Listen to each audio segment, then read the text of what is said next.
Johnny Carson was in the middle of interviewing Tony Curtis when suddenly, mid-sentence, Curtis grabbed his chest and collapsed forward in his chair. What happened in the next 90 seconds would save Tony Curtis's life and reveal a side of Johnny Carson that America had never seen before.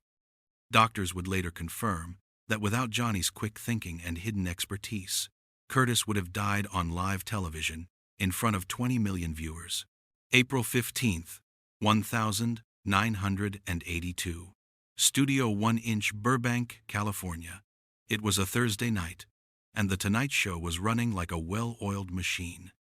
The kind of smooth, effortless broadcast that came from years of experience and a crew that knew each other so well they could practically read minds. Johnny Carson was at the top of his game, 20 years into his reign as the undisputed king of late night, and the show that night was perfect. No technical glitches, no awkward moments, just pure entertainment gold. The guest was Tony Curtis, the legendary Hollywood actor known for classics like Some Like It Hot, Spartacus, and The Defiant Ones. At 56 years old, Curtis was still active in the industry, still charming, still possessing that movie star quality that had made him famous decades earlier. He'd come to The Tonight Show to promote his latest film, a thriller called Brainwaves, and to share stories from Hollywood's golden era, the kind of stories that audiences loved and that Johnny could mine for comedy gold. The interview had been going perfectly. Better than perfect, actually. Curtis was in rare form that night, full of energy and charisma. He was telling a hilarious story about working with Marilyn Monroe on Some Like It Hot, describing how director Billy Wilder had to do 47 takes of one scene because Marilyn kept forgetting her lines. The story was funny, Curtis's timing was impeccable, and the audience was eating it up. They were laughing at all the right moments. Johnny was doing his job beautifully, setting up Curtis's punchlines, adding his own commentary, making the whole thing feel effortless. So Billy finally writes Marilyn's line on a piece of paper and tapes it inside a drawer, Curtis was saying, his hands gesturing animatedly as he built toward the punchline. And Marilyn opens the drawer, looks down at the paper, and says the line perfectly. One take. Billy's relieved. We're all relieved. And then Marilyn closes the drawer and says, "But Billy, what was my motivation for opening the drawer?" The audience roared with laughter. Johnny was laughing too. That genuine Carson laugh that wasn't forced or fake. Ed McMahon was doing his trademark guffaw from his spot at the desk. Doc Severinsen and the band were chuckling. It was one of those perfect Tonight Show moments where everything clicked, where the magic that had made the show America's favorite late-night program for 2 decades was on full display. But then, 8 minutes into the interview, something changed. Johnny Carson, with his decades of experience reading people, with his almost supernatural ability to sense when something was off, noticed it first. Tony Curtis, who had been gesturing animatedly while telling his story about Jack Lemmon and the final day of shooting, suddenly stopped mid-sentence. Not a dramatic pause for effect, not a comedic beat, just stopped. His hand, which had been moving to emphasize a point, froze in midair. Curtis's face, which had been flushed with the warmth of laughter and the energy of storytelling, went pale. Not slightly pale, dramatically pale. The color drained from his face so quickly, it looked like someone had flipped a switch. "Tony?" Johnny said, leaning forward slightly. His voice had changed, no longer the smooth Tonight Show host voice. Something sharper, more alert. "You okay?" Curtis didn't answer immediately. His hand went to his chest, pressing against his sternum. His eyes blinked several times in rapid succession, as if he was trying to clear his vision or make sense of what was happening to him. The studio audience, thinking this might be part of a bit or a dramatic pause in his story, remained quiet, waiting for the punchline. Curtis started to say, but his voice was different, strained, confused, missing the smooth actor's quality that had been there just seconds before. "Johnny, I don't feel." And then Tony Curtis collapsed. Not backward into his chair like someone fainting in a movie, not a slow, graceful slump. He collapsed forward, his body going limp, his head dropping toward his chest, his hands sliding off the armrests of the guest chair. It happened so fast that for a moment, a fraction of a second that felt like an eternity, nobody moved. Nobody processed what they were seeing. The audience gasped. A collective intake of breath from 300 people that sounded like wind rushing through a tunnel. Johnny Carson had maybe 2 seconds to process what was happening and decide what to do. The cameras were still rolling. This was live television. 20 million people were watching from their homes across America. His guest, a Hollywood legend, a friend, a man he'd interviewed dozens of times over the years, had just collapsed in front of the entire nation. Most people in that situation would have frozen. The human brain doesn't process crisis well. We're wired to pause, to assess, to figure out what's happening before we act. Some people might have panicked, might have yelled for help and backed away. Others might have called for the cameras to cut away, might have tried to protect the audience from what was happening. But Johnny Carson did something that medical professionals would later call the exact right response at the exact right moment. Something that revealed a side of himself he'd kept hidden for decades. Johnny immediately stood up from his desk. No hesitation, no moment of confusion. He moved with purpose and speed that surprised everyone who knew him as the laid-back, unflappable talk show host. Within a second, literally 1 second, he was at Curtis's side. "We need a doctor," Johnny called out, his voice loud, clear, and authoritative. Not panicked, not screaming. The voice of someone in complete control. Someone who knew exactly what needed to happen. "Is there a doctor in the audience? We need medical help right now." But Johnny didn't wait for a response. While his words were still echoing through the studio, he was already moving, already acting, already doing things that most people wouldn't know to do. He carefully eased Tony Curtis out of the guest chair, supporting the actor's weight as he lowered him to the floor. Curtis was dead weight, completely limp, and getting him from the chair to the floor without causing injury required strength and technique. Johnny did it smoothly, professionally, like he'd done it before. The audience was in shock. The laughter from moments before had been replaced by terrified silence. People were standing up, trying to see what was happening. Some were crying.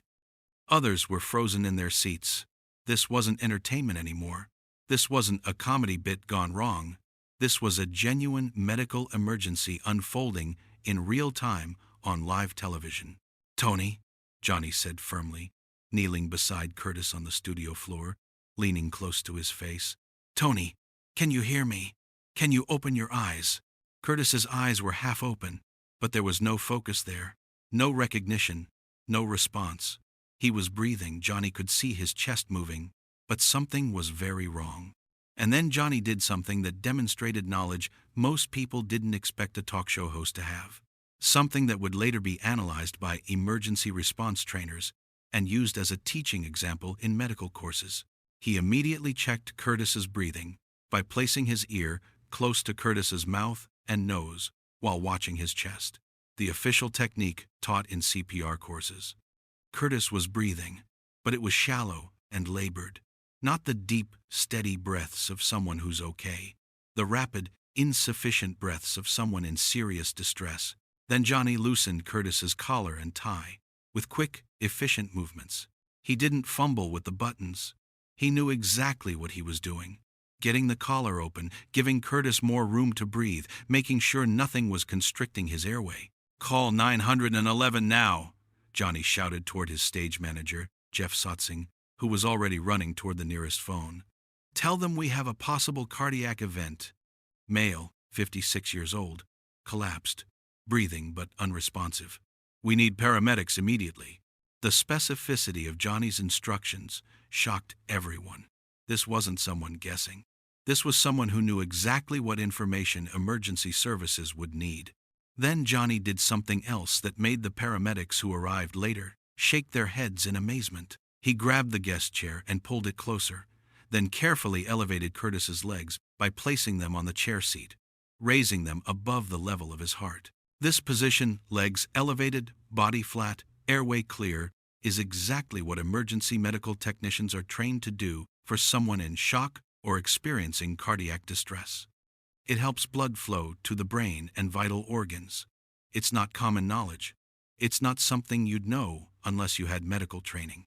The studio audience watched in stunned silence as Johnny Carson transformed from beloved talk show host into something else entirely. Someone competent, someone trained, someone who knew exactly what to do in a crisis.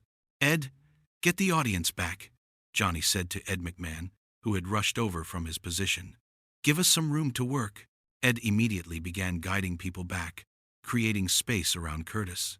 Doc Severinsen had stopped the band. The studio had gone completely silent, except for the sound of Curtis's labored breathing and Johnny's calm, steady voice. "Stay with me, Tony," Johnny was saying, one hand on Curtis's shoulder, monitoring his breathing, his color, his responsiveness. "Help is on the way. Just keep breathing. You're going to be okay." And then Johnny did something that would be talked about for years. He looked directly at the camera and addressed the television audience with remarkable calm and clarity. "Ladies and gentlemen," Johnny said, his voice steady despite the crisis unfolding around him, "we're experiencing a medical emergency here. Mr. Curtis appears to be having a cardiac event. We have help on the way. I want you to know that Tony is breathing and we're taking care of him. We're going to cut away for a moment while we get him the medical attention he needs." The calm, measured way Johnny spoke, no panic, no drama, just clear information, delivered with authority, helped prevent mass panic both in the studio and in homes across America. People watching at home later said that Johnny's voice was the only thing that kept them from completely losing it. Fred de Cordova, the show's director, immediately cut to a commercial break, but the cameras kept recording what was happening on stage.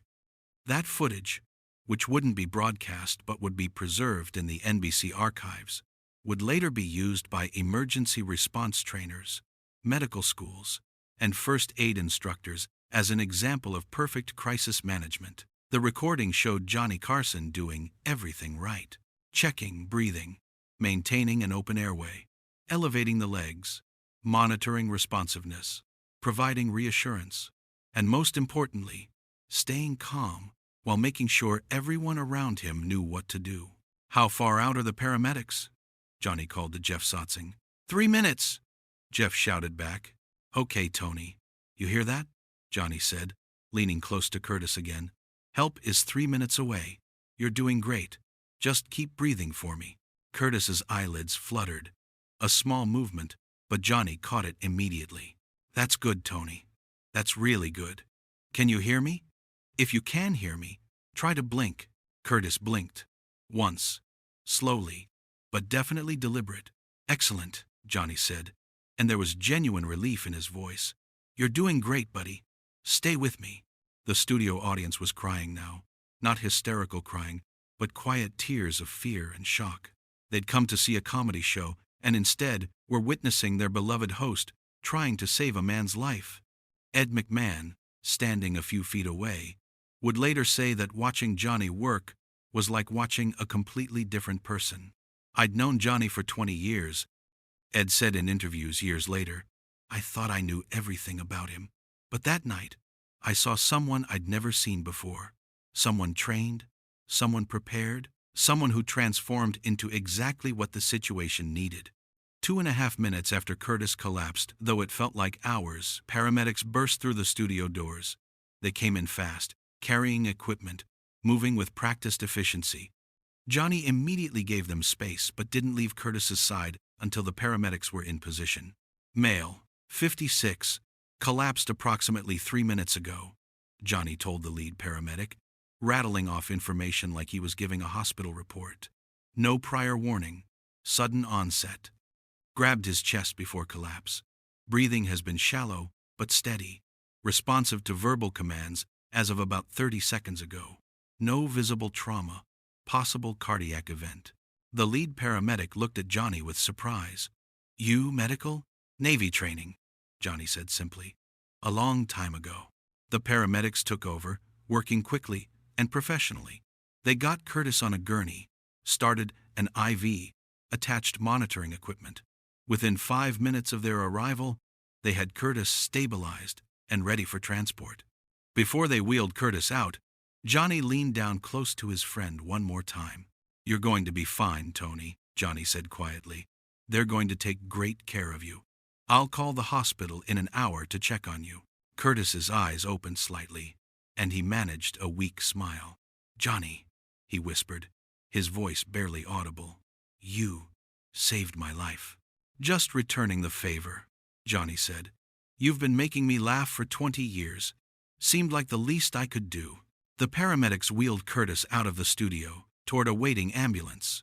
The studio audience, still in shock, began to applaud, not the usual enthusiastic Tonight Show applause. Something deeper, more emotional. They were applauding courage. They were applauding competence. They were applauding Johnny Carson being something more than just an entertainer. Johnny stood there for a moment, alone on the stage where moments before he'd been conducting a comedy interview. His hands were shaking slightly now that the adrenaline was wearing off. He ran his fingers through his hair, took a deep breath, and turned to face the audience. "Well," Johnny said, and despite everything, there was a hint of his trademark humor in his voice that wasn't in the script. The audience laughed, grateful for the release of tension. "Tony Curtis is in excellent hands," Johnny continued, his voice more serious now. "He's being taken to Cedars-Sinai Medical Center, and I'm confident he's going to be okay. What we just witnessed was scary, but I want you to know that we responded quickly and appropriately, and Tony was getting medical attention within minutes." Johnny paused, looking at the cameras. "I also want to say something to everyone watching at home. What happened to Tony tonight can happen to anyone, anywhere, at any time. And knowing what to do in those first few minutes can make the difference between life and death. If you don't know CPR, if you don't know first aid, please consider taking a course. Learn these skills. You never know when you might need them to help someone you love." The audience applauded again, and this time Johnny smiled slightly. "We're going to take a break," Johnny said. "We'll be back with the rest of tonight's show in just a few minutes. We have Robin Williams scheduled, and believe me, after what we just went through, we could all use some Robin Williams." The show went to commercial. Behind the scenes, the staff was in chaos. Producers were on phones, calling the hospital, calling NBC executives, trying to figure out what to do. Should they continue the show? Should they cancel? What was the protocol for this? Johnny made the decision himself. "We continue," he said firmly. "Tony would want us to continue. And honestly, I think everyone needs something normal right now, something to laugh about. So let's do the show." They did the show. Robin Williams came out and, with his characteristic empathy and brilliance, managed to make the audience laugh while also acknowledging what had just happened. The rest of the episode was subdued but professional. Johnny was a bit quieter than usual, but he held it together. After the show ended, Johnny immediately called Cedars-Sinai. Tony Curtis was stable. The doctors confirmed he'd had what they called a cardiac event. Not quite a full heart attack, but serious enough that it could have become one. They said if Curtis hadn't received immediate assistance, if his airway had been blocked, if blood flow to his brain had been compromised for even a few minutes longer, the outcome could have been much worse. Dr. Michael Richardson, the cardiologist treating Curtis, held a press conference the next day that made headlines across the country. "Mr. Curtis is stable and expected to make a full recovery," Dr. Richardson announced to the gathered reporters. "But I want to make something very clear." Johnny Carson's response was textbook perfect. Everything he did, positioning Mr. Curtis properly, elevating his legs, maintaining his airway, monitoring his responsiveness, calling for emergency services with specific information, all of it was exactly right. A reporter called out, "Doctor, are you saying Johnny Carson saved Tony Curtis's life?" Dr. Richardson didn't hesitate. "Yes, that's exactly what I'm saying. If Mr. Curtis had been alone, or if he'd been with people who didn't know what to do, or if there had been even a few minutes delay in proper response, we might be having a very different conversation today. Johnny Carson's training and quick thinking absolutely saved Tony Curtis's life. The story exploded across the media. Johnny Carson saves Tony Curtis's life on live TV. Tonight Show host's hidden training saves Hollywood legend. Carson's quick thinking prevents tragedy. But the story also raised questions that Johnny had managed to keep private for decades. How did a talk show host know advanced first aid? Where did this training come from? Johnny had been in the Navy, everyone knew that, but this was more than basic military first aid. Journalists started digging, and what they found surprised everyone. After his Navy service, in the late 1942, Johnny Carson had continued taking emergency response training courses, not because he needed them for his career, not because anyone required it, but because he believed these were skills everyone should have. He'd maintained current CPR certification for over 30 years. He'd taken advanced first aid courses every few years to keep his knowledge updated.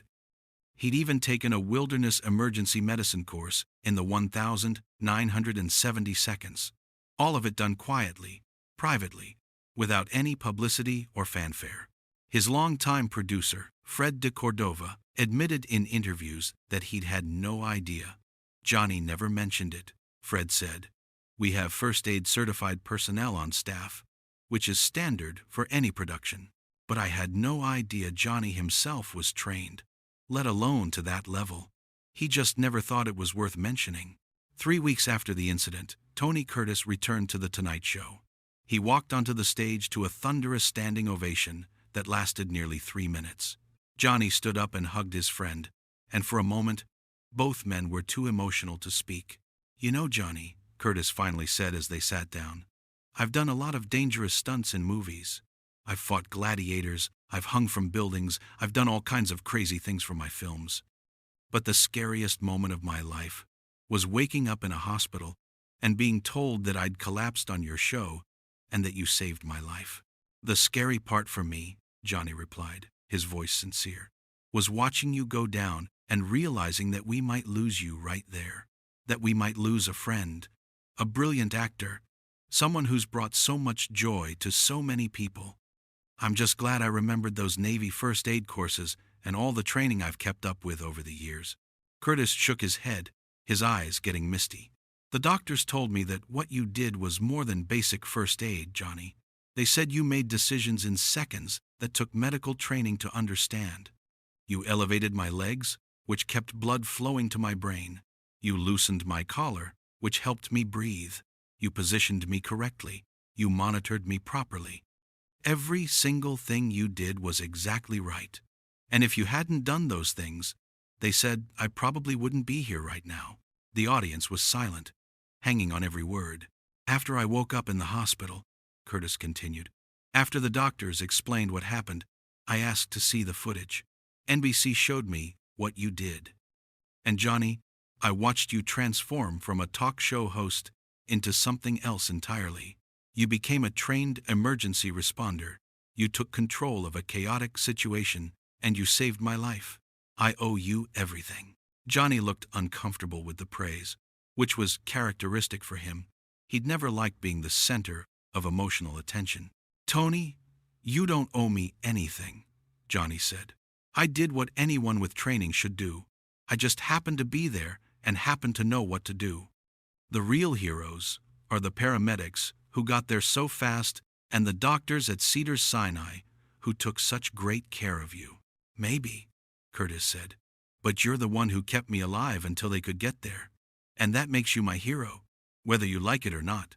Johnny smiled, that genuine Carson smile that wasn't for the cameras. Well, Johnny said, if I'm your hero, then you're buying dinner next time. The audience laughed, grateful for the moment of levity after the heavy emotion. But Curtis had one more thing to say, something he'd clearly prepared.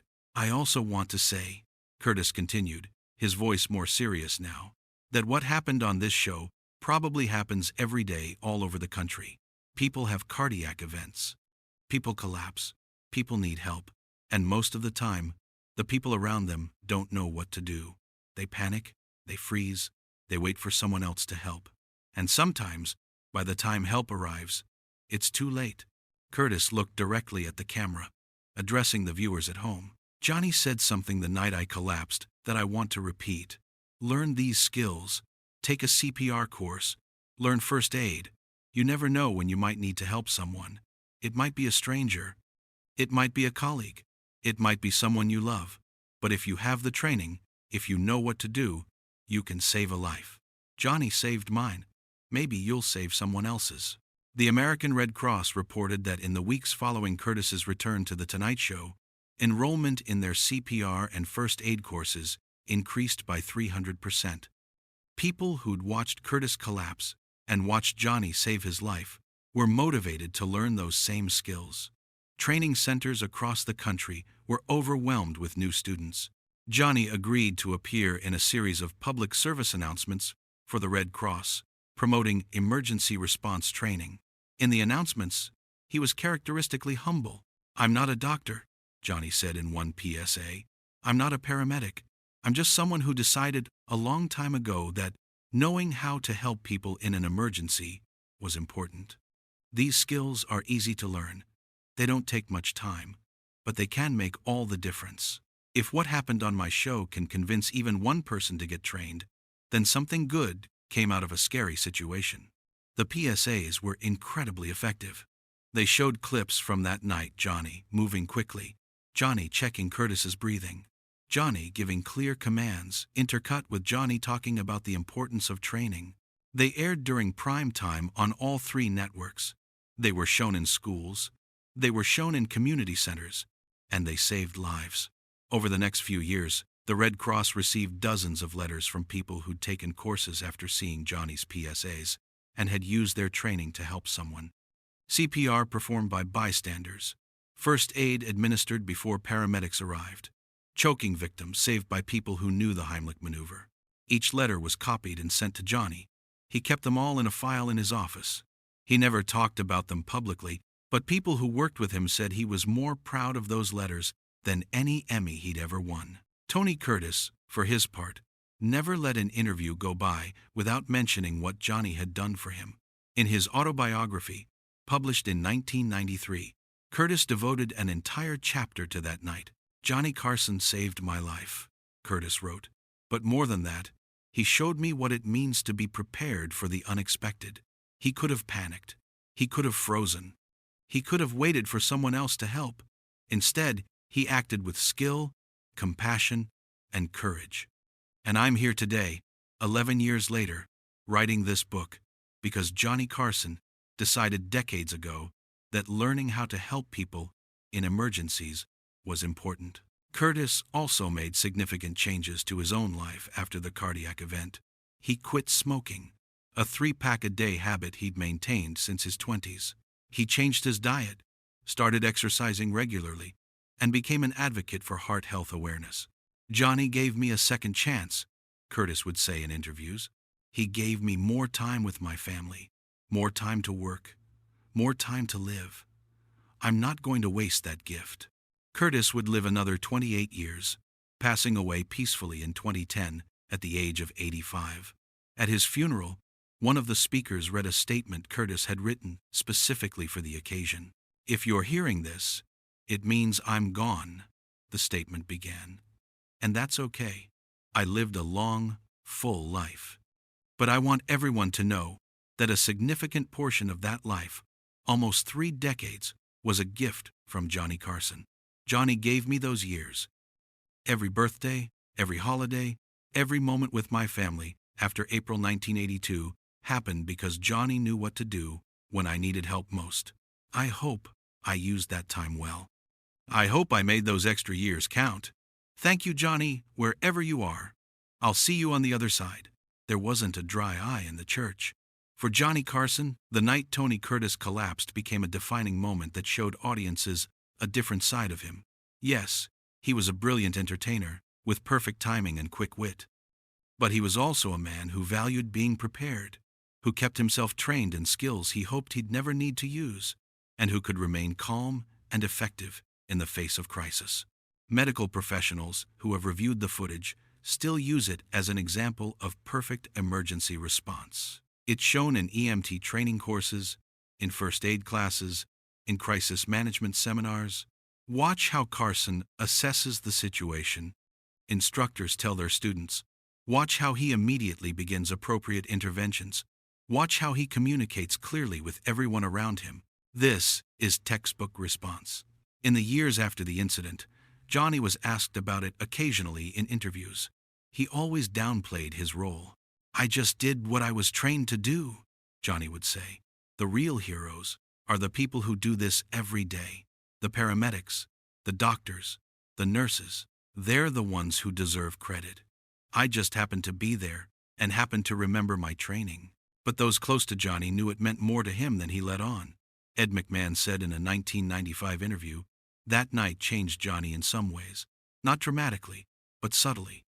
He started paying more attention to safety on the set. He made sure our medical staff was always up to date on training. He encouraged everyone who worked on the show to get CPR certified. He never made a big deal about it, but you could tell it mattered to him. Saving Tony's life reminded him that we're all vulnerable, and being prepared can make all the difference." Years later, when asked about the scariest moment of his Tonight Show career, Johnny Carson always mentioned that night with Tony Curtis. "People tune in to laugh and be entertained," Johnny said in a 1990 interview. "They don't expect to see their host dealing with a medical emergency. They don't expect to see someone collapse. But life doesn't stop because the cameras are rolling. Things happen, and when they do, you either know what to do or you don't. I'm just grateful I knew what to do. I'm grateful Tony survived. And I'm grateful that maybe some people were inspired to get trained themselves."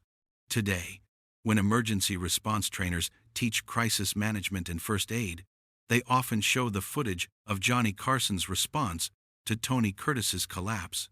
Not the broadcast footage, which cut away quickly, but the behind-the-scenes footage that was preserved.